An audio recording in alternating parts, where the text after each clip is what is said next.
os dados que são apresentados, eu citava aí algum exemplo, nós temos mais ou menos, são 200 milhões de brasileiros, vamos arredondar. Teoricamente, pelo menos teoricamente, nós temos aí algo aí em torno de 2 milhões, né, que precisam de cuidados. 1 milhão em situação mais grave. Esses são os dados que se tem buscado, e não são tantos os dados assim nesta área. Mas há um fato concreto que eu queria mais tratar sobre isso. Eu creio que a gente precisa ter uma coragem maior ainda.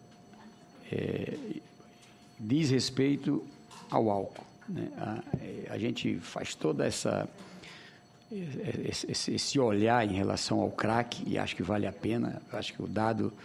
Gostei muito dessa imagem que o senhor nos traz aqui, a imagem do ser uma droga que é utilizada nas praças, nas ruas, ali por onde as pessoas obrigatoriamente passam, enquanto que a maconha às vezes é um pouco mais escondida, numa área mais reservada, a cocaína a 4 paredes, etc. Agora, grave mesmo é o álcool. Se a gente olha todos os indicadores de saúde, de acidentes, hoje discutimos aqui a questão da moto, de carro, da violência com arma de fogo, com arma branca, o que a gente imagina de assaltos, quando a gente examina a situação do usuário de alguma droga, com certeza de cada 100, 70 tem o álcool no meio. E normalmente é a porta de entrada. Então, veja, olha o que diz a lei, o senhor lembrava aqui. Não se pode, quer dizer, não é permitido, não é aceito, enfim, o uso de drogas em escolas, quadras poliesportivas, enfim, cinemas, ambientes tais, de concessões públicas. Mas a propaganda da droga pode entrar na igreja, pode entrar no clube, pode entrar na escola, pode entrar em qualquer lugar. Eu sempre me reporto, aliás, no encontro que eu tenho com as igrejas católicas, evangélicas, eu digo, normalmente nas festividades se aceita com naturalidade, tá certo? A propaganda e a venda de bebidas ali na porta, ali na entrada. Então, eu queria apenas fazer aqui esse chamamento. Sou autor de um projeto que nós temos dificuldade, de encontrar maioria para apreciar, e ele vai em 2 direções que outros países já foram.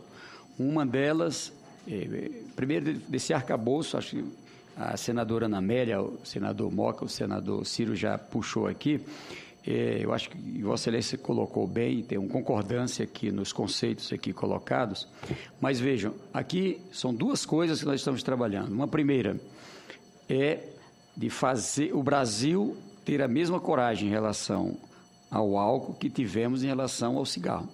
Não foi fácil, fui parte desse debate, estive presente, mas foi uma decisão corajosa de governo, movimentos e, do outro lado, governo, parlamento, enfim, para que a gente pudesse, de forma corajosa, aqui destaco várias lideranças, destaco inclusive o ex-ministro da Saúde, que é do PSDB, José Serra, naquele momento decisivo a posição dele, mas também de outras lideranças, tantas do setor médico.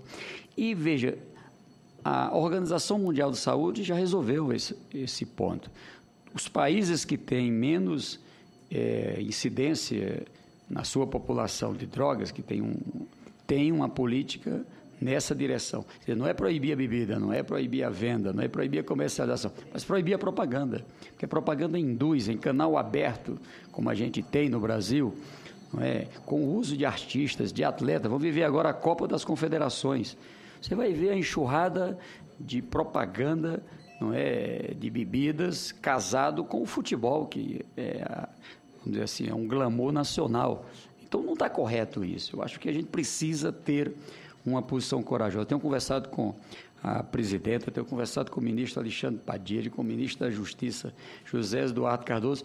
Ou a gente toma uma decisão dessa ou vamos continuar enxugando gelo. Isso por si só resolve? Não. Também nos outros países que não têm a propaganda tem uma incidência, mas num patamar menor. A rede suficiente para poder alcançar o atendimento vai ser menor. Quer dizer, nós nunca vamos debelar colesterol alto, nunca vamos debelar diabetes, ou seja, vamos continuar consumindo gorduras, consumindo açúcar, enfim, mas num patamar mais controlado. O outro ponto que já se adequa, eu citei o exemplo do açúcar, citei o exemplo da gordura, que são os exames. Ou seja, nós temos que equipar melhor a nossa rede de saúde para os exames. Você vai fazer um check-up e ainda não faz o exame para ver como é que está a composição química, não é, que gera dependência química no seu organismo. Tem que fazer. Está até 0,6% de álcool na corrente sanguínea, cientificamente demonstrado que ali está regular. Está entre 0,6 e 1,2, o mundo inteiro hoje compreende que ali já tem uma situação grave, que nem ter colesterol alto, que nem ter diabetes. Então, há necessidade de que se faça já um tratamento. Está acima de 1,2, aí tem que ser, inclusive, uma internação compulsória mesmo, porque é uma situação grave. Então, como é que a gente domina tudo isso cientificamente e vamos aqui fazendo de conta que não estamos vendo isso? Então, acho que essas duas medidas, elas ajudam. É ter uma rede aí de parabéns, eu acho que a gente tem que acelerar. Eu acho que por isso que o senador Moca fez a pergunta aqui sobre a aplicação. O arcabouço do projeto está perfeito.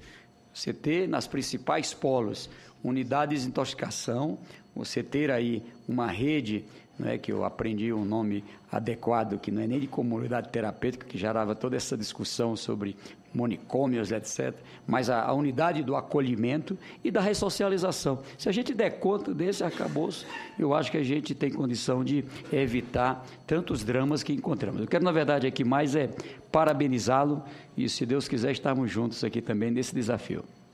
Muito obrigado, senador Wellington Dias, e suas ponderações. A gente vê que não é só como um parlamentar, como um senador, mas a sua experiência como governador do Estado de embasa em todo esse conceito. E passo, então, a palavra para as considerações finais ao doutor Vitor, para, se tiver alguma coisa ainda, alguma resposta ou completar alguma coisa do senador Wellington Dias. Seja a disposição.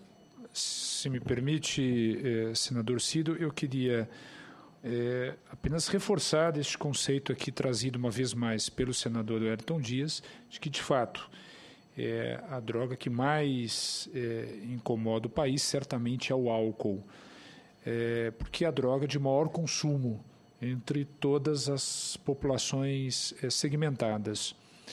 Evidentemente que as demais drogas igualmente também nos preocupam, as chamadas drogas ilícitas, mas, de toda forma, cabe, no que toca aqui à Senad, a realizar as suas políticas, as políticas de prevenção ao uso indevido de tais drogas, acompanhar todo o trabalho de tratamento que tem sendo feito no país, atenção e tratamento pela rede de saúde, pela rede suplementar, indicar, isso é importante que se diga, tentar desmistificar a ideia de que, ao se falar em drogadição, ao se falar em dependência química, que a forma encontrada de tratamento é a internação, o que é uma premissa equivocada. A internação deve ser reservada a casos graves, a casos de patologia com alta vulnerabilidade de dependência, e, quando necessária, acho que não temos que hesitar na sua aplicação, com as garantias para que aquele paciente não seja submetido a qualquer forma de tortura, maus tratos. Então, a preocupação, uma vez mais, com a preservação dos direitos daquele paciente é algo que nos chama atenção ainda sobremaneira. Então, o sistema de garantias a este paciente deve ser um sistema eficaz. E, por fim, como apontei, a questão da ressocialização, né? O sistema visto como um todo, da prevenção, tratamento, atenção e tratamento e ressocialização. São os desafios que a Senad tem pela frente. A preocupação de todos os brasileiros e brasileiras hoje com as drogas aumenta cada vez mais, não é? O que, de outro lado, aumenta sobremaneira a nossa responsabilidade. De todo modo, senador Cido, quero uma vez mais colocar a Senad à inteira disposição do Senado, por meio das suas comissões, por meio dos seus senadores, para os esclarecimentos que se fizerem necessários e para as parcerias que se revelarem necessárias. Certamente os olhos da opinião pública brasileira estarão voltados a esta casa por ocasião dos debates em torno do PL 37 de 2013. Por dever de ofício, acompanharemos esta matéria também de perto, como fizemos na Câmara dos Deputados, e com a finalidade de contribuir para o debate, estaremos igualmente à disposição. Salvo engano, o projeto deverá passar por 5 das comissões permanentes da Casa e, posteriormente, oportunamente, pelo plenário, de modo que a Senad está inteiramente à disposição, quero aqui insistir, para contribuir com este debate.